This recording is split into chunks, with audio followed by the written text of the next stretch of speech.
کتنے میرے نوجوان یہ گندی فلموں کو دیکھنے کے عادی ہو چکے، یہ گندے باتوں کو دیکھنے کے عادی ہو چکے۔ یہ اپنے شادی شدہ انسان بھی جو ہے گندی چیزوں کو دیکھتا ہے۔ اللہ ہماری حفاظت فرمائے۔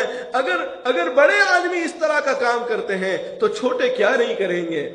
فرمایا انسان یہ سوچتا ہے کہ بھئی میرے گھر والے تو فلاں ہے، فلانی جگہ ہے، اور میں ادھر رہتا ہوں اور میں بھی جو بھی کچھ کروں۔ فرمایا نہیں، فرمایا یہ تیری سوچ ہے۔ اللہ کا فیصلہ یہ ہے کہ جب کوئی انسان کسی کی بہن بیٹیوں کے ساتھ غلط کام کرتا ہے، چاہے وہ مومن ہو یا غیر مومن ہو، بہت سی دفعہ جو ہے شیطان یہ ڈالتا ہے کہ یہ تو بہت سارے غیر مسلم ہیں، ان کے ساتھ اگر ہم نے کوئی غلط کام کر بھی لیا تو کچھ نہیں ہوگا۔ نہیں، فرمایا غلط کام غلط ہے، چاہے مومن کے ساتھ ہو چاہے غیر مومن کے ساتھ ہو۔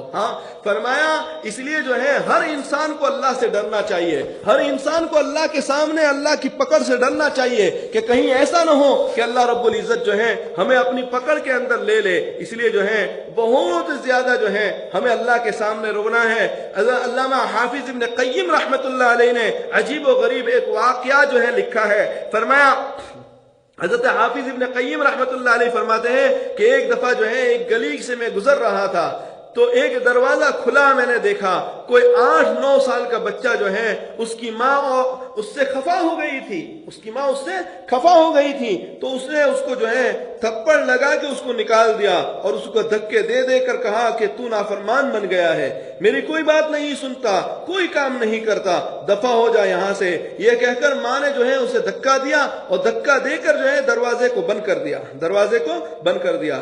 اب وہ میں نے دیکھا، حضرت حافظ ابن قیم رحمت اللہ علیہ فرماتے ہیں کہ میں نے دیکھا کہ وہ بچہ جو ہے وہاں پڑا رہا، تھوڑی دیر کے بعد وہ اٹھا اور اٹھ کر جو ہے وہ اس گلی سے کارنر تک جو ہے چلتا ہوا گیا، لیکن جب گلی کے کارنر پر گیا تو پھر واپس لوٹ کر آ گیا اور وہیں اپنے ماں کے دروازے کے پاس جو ہے بیٹھ گیا، رونے لگا اور رو جو ہے اس کو نیند آ گئی اور تھک کے ہار کر جو ہے وہ وہیں سو گیا۔ جو ہے کچھ گھنٹوں کے بعد جب اس کی والدہ کو کسی کام کی ضرورت پڑی، اس نے جب دروازہ کھولا تو دیکھتی کیا ہے کہ میرا بیٹا اسی دہلیز پر سر رکھے ہوئے پڑا ہوا ہے، سویا ہوا ہے۔ والدہ کا غصہ بھی ٹھنڈا ہو گیا تھا۔ پھر اس نے جو ہے وہ ناراض ہونے لگی اور جو ہے وہ اپنے آپ کو کہنے لگی کہ بھئی وہ غصہ تو جو ہے ٹھنڈا ہو گیا۔ اب غصہ جب ٹھنڈا ہو گیا تو جو ہے اس نے جب اپنے بچے معصوم کو دیکھا تو اس کو جو ہے اٹھایا اور اس کو اٹھا کر جو ہے اپنی آنکھوں میں آنسو آ گئے، اور جب آنسو آئے تو اس بچے نے کہا اماں جان جو ہے میں نے پہلے یہ سوچا تھا کہ میں ادھر سے نکل جاؤں، کہیں اور کچھ مانگ کر جو ہے اپنا گزارا کر لوں گا، لیکن پھر میں نے سوچا کہ میں جو ہے کہیں بھی جاؤں گا، جوتے بھی کھاؤں گا، کچھ بھی ہو جائے گا، اور کچھ کھانے کو بھی مل جائے گا، لیکن جو ہے میں نے سوچا کہ جو ہے مجھے سب کچھ ملے گا لیکن مجھے ماں کی ممتا نہیں ملے گی۔ مجھے جو محبت آپ مجھے دیتی ہے وہ دنیا کی کوئی ذات مجھے نہیں دے سکتی۔ میں یہ سوچ کر واپس آ گیا۔ جب اس بچے کی یہ بات اس کی والدہ نے دیکھی تو وہ بھی دھارے مار کر رونے لگی اور جو ہے کہنے لگی کہ اگر تیرے دل میں یہ کیفیت ہے، جو محبت تجھے مجھ میں نظر آ رہی ہے، اگر وہ کوئی نہیں دے سکتا تو میرے دروازے تیرے لیے کھلے ہیں۔ اور فرمایا یہی بات اور یہی کیفیت ہمیں بھی اپنے اللہ کے سامنے ہونی چاہیے کہ الہی عبدک العاصی اتاک، الہ العالمین تیرا گنہگار بندہ جو ہے تیرے در پر حاضر ہے، مقررا بالذنوب وقد دعاک، اے اللہ گناہوں کا اقرار کرتا ہوں، آپ سے فریاد کرتا ہوں، فَإِن تَغْفِرْ فَإِنَّكَ لَذَاكَ أَهْلُ، اگر آپ معاف کر دے تو یا آپ کو بات سجتی ہے، فَإِن تَطْرُدْ فَمَن يَرْحَمْ سِوَاكَ، اور اگر آپ ہی دھکا دے دے تو آپ کے علاوہ کوئی رحم کرنے والا نہیں ہے۔ اگر یہ کیفیت ہماری ہو جائے تو انشاءاللہ اللہ کی ذات سے امید ہے کہ اللہ تعالیٰ جو ہے ہمارے گناہوں کو معاف فرما دے گا اور ہماری رمضان المبارک کی کمی کوتاہیوں کو اللہ رب العزت درگزر فرما لے گا۔ اللہم صلی علی محمد وعلی آل محمد کما صلیت علی ابراہیم وعلی آل ابراہیم انک حمید مجید۔ اللہم لک الحمد کلہ ولك الشكر كله وإليك يرجع الأمر كله علانيته وسره فأهل أنت أن تعبد وأهل أنت أن تغفر وأنت على كل شيء قدير. لك الحمد بالإسلام ولك الحمد بالقرآن. اللهم لك الحمد حمدا كثيرا ولك الشكر شكرا كثيرا بيدك الخير إنك على كل شيء قدير. الہ العالمین، آج عید کا دن ہے. اے اللہ تیرے حبیب صلی اللہ علیہ وسلم نے فرمایا کہ عید کے دن جو دعا مانگتے ہیں، اے اللہ تو نے خود اپنے حبیب کو فرمایا میرے عزت کی قسم، میرے جلال کی قسم، میری کبریائی کی قسم، اے اللہ تو نے قسمیں کھا کر اپنے بارے میں فرمایا کہ آج کے دن میرے بندے مجھ سے جو دعا مانگیں گے میں ان کی دعاؤں کو قبول کر لوں گا.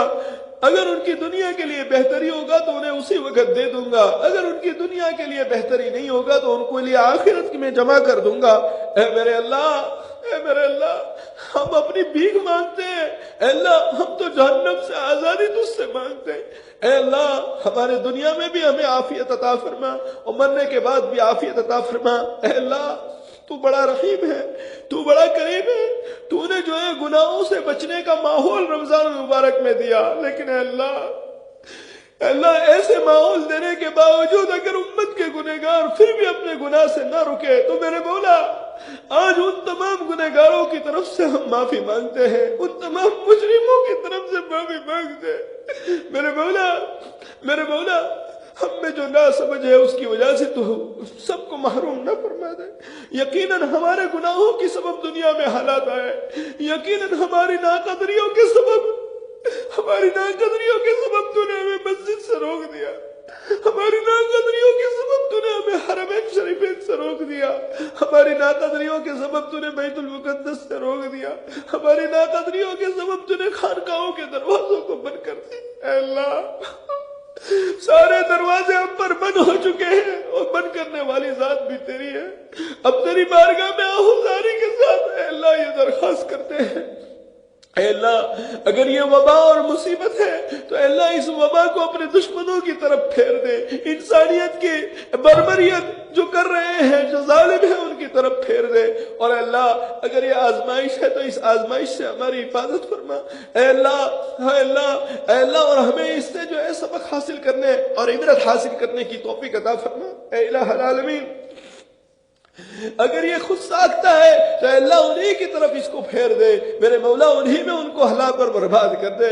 اے میرے اللہ ہم آج کے دن اے اللہ رمضان کی کمی کوتاہیوں سے اے اللہ معافی مانگتے ہیں. اے اللہ تو نے رمضان جیسا عظیم الشان مبارک مہینہ دیا، لیکن میرے مولا ہم نے اس کی قدردانی نہیں کی. اے اللہ بجائے قرآن مجید کی تلاوت کے ہم دوستوں کی محفل سجاتے رہے، کبھی ادھر گئے کبھی ادھر گئے. میرے مولا ہم دنیاوی نیوز سنتے رہے، لیکن قرآن مجید جو ہمیں کہہ رہا ہے، قرآن مجید جو سچی کتاب ہے، اے اللہ اس کے پیچھے ہم نے ٹائم نہیں لگایا. لیکن اے اللہ ان تمام کمی کوتاہیوں کو تو معاف فرما دے. اے الہ العالمین آج کے اس مبارک دن میں ہم تجھ سے اپنے گناہوں سے معافی چاہتے ہیں، ہم تجھ سے جو ہے سخت دل سے توبہ کرتے ہیں. اے میرے مولا اب تک جن کے دلوں میں توبہ کا جذبہ پیدا نہ ہوا ہو، اے اللہ ان سب کو توبہ کی توفیق دے دے، ان سب کو توبہ کی توفیق دے دے، ان سب کو توبہ کی توفیق دے دے.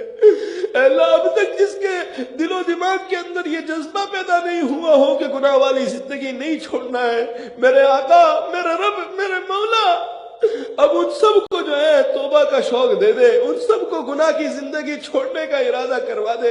اے اللہ تو یہ رحم کا معاملہ فرما دے. یقیناً جو ہے اے اللہ رمضان کے دنوں میں اور راتوں میں ہم سے جو ہے کوتاہیاں ہوئی ہے، اے اللہ ہم سے جو ہے غلطیاں ہوئی ہیں، ان تمام غلطیوں کو معاف فرما دے. اے اللہ ان تمام غلطیوں کو معاف فرما دے. تیرے حبیب نے فرمایا تھا کہ رمضان جسے ملے اور وہ اپنی مغفرت نہ فرما سکے، اے اللہ نہ کروا سکے، اے اللہ اس کے لیے ہلاک اور بربادی کی بد دعا دی ہے. اے میرے مولا اپنے حبیب کی بد دعا سے اور حضرت جبرائیل کی بد دعا سے ہماری حفاظت فرما لے، ہماری مغفرت فرما لے. میرے مولا ہم کیسے بھی ہیں لیکن تجھ سے مغفرت تو مانگ رہے ہیں نا. میرے مولا ہمارے گناہوں کو معاف فرما دے، ہماری یہ زندگی کو بدل دے، گناہ والی زندگی چھوڑنے کی توفیق عطا فرما. اے اللہ یہ جو چار تو نے جو ہے گواہ رکھے، اے اللہ اس کا ہمیں یقین عطا فرما دے، اس کا ہمیں یقین عطا فرما دے۔ اے میرے اللہ، اے میرے مولا، تو رحم کا معاملہ فرما دے، تو کرم کا معاملہ فرما دے۔ گناہ کرتے وقت جو احساس اور جو جذبہ انسان کے دل میں ہوتا ہے، اے اللہ اس احساس کا قرآن مجید کے ذریعے جو اے اللہ جواب ہے، اور جو آیتیں ہیں اور جو تیری صفات رحمانیہ ہے، اے اللہ اس کا استحضار ہمیں نصیب فرما دے، تاکہ ہم تمام گندی باتوں سے اپنے آپ کو روکنے والے بن جائے۔ اے رب کریم، جب آپ ناراض ہوتے ہیں تو سروں سے پگڑیاں اچھل جاتی ہیں، جب آپ ناراض ہوتے ہیں تو عورتوں کے دوپٹے اتر جاتے ہیں، جب آپ ناراض ہوتے ہیں تو آدمی تنگی کا ناچتا پھرتا ہے۔ میرے مولا آپ ناراض نہ ہو جائے۔ جب آپ ناراض ہوتے ہیں تو امت کو گانوں میں مشغول کر دیتے ہیں، جب آپ ناراض ہوتے ہیں تو امت سے گناہوں میں مبتلا ہو جاتی ہے۔ آپ ناراض نہ ہو، اللہ اپنی ناراضگی سے ہماری حفاظت فرمائے۔ رب کریم، ہم وہ مسافر ہیں جن کے پاس زیادہ راہ نہیں ہے، زیادہ راہ نہیں ہے ہمارے پاس، کوئی اچھے اعمال نیک اعمالوں کا خزانہ ہمارے پاس نہیں ہے، مگر ہمارا سفر بہت لمبا ہے، گاڑیاں بہت ہے۔ اے اللہ ہماری اس تئی دامنی پر رحم فرما لے۔ رب کریم، رب کریم، اولاد کو ہونا ایک خوشی ہے، اور اس کا نیک ہونا اس سے بڑھ کر خوشی ہے۔ اے اللہ اولاد کا ہونا خوشی ہے، اور ان کا نیک ہونا اس سے بڑی خوشی ہے۔ اے اللہ ہم سب کو دونوں خوشیاں نصیب فرما۔ جن کے یہاں اولاد نہیں ان کو نیک صالح اولاد عطا فرما، اور میرے مولا جن کے یہاں اولاد ہوئی ہے ان کی اولادوں کو ان کی آنکھوں کی ٹھنڈک بنا دے، ان کی آنکھوں کی ٹھنڈک بنا دے، ہماری اولادوں کو فرما بردار بنا دے، ماں باپ کی آنکھوں کی ٹھنڈک بنا دے۔ اے اللہ ماں باپ کے دل پر کیا گزرتی ہے جب ان کی اولاد ان کی نافرمانی ہوتی ہے۔ اے اللہ اس وقت دل جل رہا ہوتا ہے، وہ بچے جن کو اتنی محبتوں سے پالا وہ سامنے آنکھیں دکھا رہے ہوتے ہیں، وہ باتوں کے مذاق اڑا رہے ہوتے ہیں۔ اے اللہ آپ جانتے ہیں اس وقت ماں باپ کے دل پر کیا گزرتی ہے۔ اے میرے مولا مہربانی فرما۔ اے اللہ جب آپ نے اولاد عطا فرمائی تو اب ان کو نیکوکار بھی بنا دے، ان کو نیکوکار بھی بنا دے۔ رب کریم ہم چاہے نہ چاہے پیشانی سے پکڑ کر ہمیں نیکی کرنے کی توفیق دے دے، ہم چاہے نہ چاہے۔ اے اللہ تو نے خود فرمایا ہے مجھ سے مانگو، تو نے خود فرمایا مجھ سے مانگو۔ اے اللہ ہم تجھے سے تیرا سوال کرتے ہیں۔ اے رب کریم ہم چاہے یا نہ چاہے پیشانی سے پکڑ کر ہمیں نیکی کے کرنے کی توفیق دے دے۔ رب کریم ہمارے دلوں میں غفلت ہے، ہمارے جسم میں نافرمانیاں، ہمارے جسم میں نافرمانیاں کرتے ہیں، مگر دلوں میں تیرا تعلق حاصل کرنے کی تمنا ہے۔ دل سے تو ہم یہ چاہتے ہیں کہ تیری ذات سے تعلق ہو جائے، لیکن جسم نافرمان ہو چکا ہے۔ اے میرے مولا ہمیں اپنا بنا لے، ہمیں اپنا بنا لے۔ رب کریم جب آپ ناراض ہوتے ہیں تو بلعم بن باعورہ کی سینکڑوں سال کی عبادت کو بھی پھٹکار دیتے ہیں۔ اے اللہ اس کو بھی جو ہے پرے کر دیتے ہیں، اسے بھی دور کر دیتے ہیں۔ میرے مولا ہمارے پاس تو 1000 سال کیا، اے اللہ ہمارے پاس تو عبادت کا نام ہی نہیں ہے، یہ ٹوٹے پھوٹے جسے عبادت کہنا بھی شرم آتی ہے۔ اے میرے مولا تو وہ ذات ہے کہ تجھے اے اللہ تو سینکڑوں سال کی عبادت کو بھی کسی کی ٹھکرا دیتا ہے۔ میرے مولا جب تو ناراض ہوتا ہے تو پھر برسیسا جیسا راہب اے اللہ اس کو بھی سولی پر لٹکا دیا جاتا ہے۔ اے اللہ ہمارے پاس تو عبادتیں بھی نہیں ہیں، تو خود ہی مہربانی فرما دے۔ اے اللہ ہمارے تو اندھوں والی حالت ہے، انگلی پکڑ کر منزل پر کوئی پہنچا دے، اے اللہ ایسی حالت ہو چکی ہے۔ رب کریم شیطان ہم سے گناہ کروانا چاہتا ہے، میرے مالک شیطان اور ہمارے درمیان تو آڑ بن جا، گناہوں سے ہمیں محفوظ فرما۔ رب کریم ہمارے اندر سے انانیت نکال دے، تکبر نکال دے، بڑائی نکال دے، اے اللہ شہرت پسندی نکال دے، عجب پسندی نکال دے۔ اے رب کریم، اے رب کریم، اے رب کریم ذلت اور رسوائی سے محفوظ فرما، عزت و بری زندگی نصیب فرما۔ اے رب کریم تہجد گزار لوگوں کی شب بیداریوں کا واسطہ تجھے، تہجد گزار لوگوں کی شب بیداریوں کا واسطہ تجھے، رات کو رونے والوں کی آہوں کا واسطہ تجھے، رات کو رونے والوں کی آہوں کا واسطہ تجھے، رات کو دعائیں مانگنے والوں کی فریاد کا واسطہ تجھے، رات کو عبادت کرنے والوں کی عبادت کا واسطہ تجھے۔ ہمیں بھی اپنی عبادت گزار بندوں میں شامل فرما، ہمیں بھی اپنے عبادت گزار بندوں میں شامل فرما پروردگار، پرہیزگار بندوں میں ہمیں بھی شامل فرما دے، متقی لوگوں میں ہمیں بھی شامل فرما دے۔ رب کریم، آنے والی جتنی بھی گاٹیاں ہیں، موت، قبر، حشر، ان سب میں کامیابی عطا فرما، اپنی مدد فرما، اپنی رحمت والی جگہ جنت نصیب فرما۔ اے رب کریم، آپ کے یہ بندے اپنے گھروں میں تیرے سامنے ہاتھ اٹھائے ہوئے ہیں، اے اللہ آپ کے پاس امیدیں لے کر آئے ہیں، اے اللہ وہ یہ سمجھ کر ہاتھ اٹھائے ہیں کہ ایک اچھی جگہ پر اے اللہ ہاتھ اٹھانا ہے، اور وہی ذات پریشانیوں کو دور کرنے والا ہے، غموں کو دور کرنے والا ہے، ہماری بگڑیوں کو بنانے والا ہے۔ اس لیے اے اللہ ہر بندے نے تیرے سامنے ہاتھ اٹھائے ہیں، ہمارے گناہوں کو بخش دے میرے مولا۔ اے رب کریم، ہمارے بندوں کی، اپنے بندوں کی امیدوں کو پورا فرما دیجئے، اپنے بندوں کی امیدوں کو پورا فرما دیجئے۔ اے اللہ جو کچھ بندے یہ چاہتے ہیں، ان کے دل و دماغ میں جو باتیں ہیں، اے اللہ ان کی باتوں کو سن لے، ان کے جائز مقاصد کو پورا فرما دے۔ اے میرے مولا، اے میرے مولا، ہماری زندگی کا یہ پہلا رمضان ایسا گزرا، ہمیں بار بار رمضان تو نصیب فرما، لیکن اے اللہ اس طرح محروم فرما کر، اس طرح ہمیں جو ہے اے اللہ اس طرح نہ فرمانا جس طرح آج اس سال کا رمضان گزرا میرے مولا، کہ ہم نہ تیرے گھر میں جا سکے، نہ ہمارے مدرسے کھل سکے میرے مولا۔ اے اللہ بار بار ہمیں رمضان المبارک نصیب فرما، عافیت کے ساتھ، خیروں کے ساتھ، اے اللہ جس میں ہمیں بڑھ چڑھ کر نیکیوں کرنے والے ہو، اے اللہ اس طرح جو ہے ہمیں رمضان المبارک اگلا نصیب فرما، ہماری زندگیوں میں برکت عطا فرما، ہماری زندگیوں میں برکت عطا فرما۔ کبھی کوتاہیوں سے درگزر کر لے، کبھی کوتاہیوں سے درگزر کر لے۔ 40 سال سے رمضان آ رہا ہے لیکن ہم نے اپنی زندگیوں کو نہیں بدلا میرے مولا، ہم دینی تعلیم سے بہت دور ہو چکے ہیں، بہت دور ہو چکے ہیں۔ اے اللہ تو رحم کا معاملہ فرما دے۔ اے اللہ ہمارے تمام رشتہ داروں کی مغفرت فرما، ہمارے تمام مرحومین مرحومات کی مغفرت فرما، ہماری مسجد کے ساتھ جنہوں نے تعاون کیا ان تعاون کرنے والوں کی مغفرت فرما۔ اے اللہ ہمارے والدین کی مغفرت فرما، حیات ہے ان کی خدمت کرنے کی توفیق عطا فرما۔ اے اللہ ہمارے اساتذہ کی مغفرت فرما، ہمارے شاگردوں کی مغفرت فرما۔ اے اللہ ہمیں بھی اور ہمارے شاگردوں کو بھی اے اللہ صحیح عقیدوں پر ہمیں زندگی گزارنے کی توفیق عطا فرما، نظریات کو درست رکھ، قرآن اور حدیث کے مطابق ہمیں اے اللہ ہمارے عقائد ہمیں رکھنے کی توفیق عطا فرما۔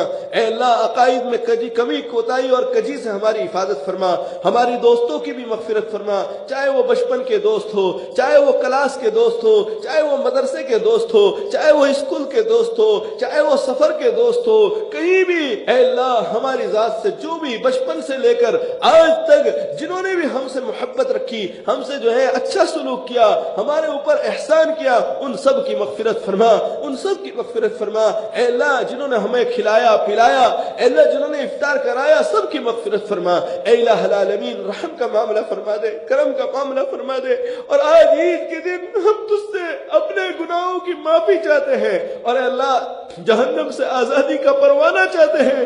اے میرے مولا، اے میرے مولا، تیرے نبی نے فرمایا کہ جب کوئی بندہ جو ہے عید کے دن نماز پڑھ لیتا ہے تو اے اللہ تو خود فرشتوں کو کہتا ہے کہ اے فرشتہ گواہ رہنا، میں نے ان سب کو بخش دیا۔ میرے مولا آج ہم اپنے گھروں میں ہیں، اے اللہ بس جو توفیق ہوگی ہم نماز پڑھیں گے۔ اے اللہ اے اللہ تو ہم سب کی مغفرت فرما دینا، ہم سب کی مغفرت فرما دینا، ہمارے حال پر رحم کا معاملہ فرمانا۔ اللہم صلی علی محمد وعلی آل محمد کما صلیت علی ابراہیم وعلی آل ابراہیم انک حمید مجید۔ اے الہ العالمین، جناب رسول اللہ صلی اللہ علیہ وسلم کے صدقے طفیل میں جتنی بھی دعائیں مانگی گئی، اے اللہ اس ٹوٹی پھوٹی دعاؤں کو اپنے فضل اور جناب رسول اللہ صلی اللہ علیہ وسلم کے صدقے طفیل میں قبول فرما لے۔ اللہم صلی علی محمد وعلی آل محمد کما صلیت علی ابراہیم وعلی آل ابراہیم انک حمید مجید۔ سبحان ربک رب العزت عما یصفون وسلام علی المرسلین والحمد للہ رب العالمین۔ تمام بھائیوں سے بہنوں سے گزارش ہے کہ وہ انفرادی طور پر 2 رکعت جو ہے چاش کی نیت سے یا اشراق کی، پہلے اشراق کی نیت سے 2 رکعت پڑھ لے، پھر چاش کی نیت سے 2 رکعت پڑھ لے، پھر اپنے طور پر انفرادی طور پر دعا کرے۔ اللہ تعالی ہم سب کی مغفرت فرمائے۔ جزاکم اللہ احسن الجزا۔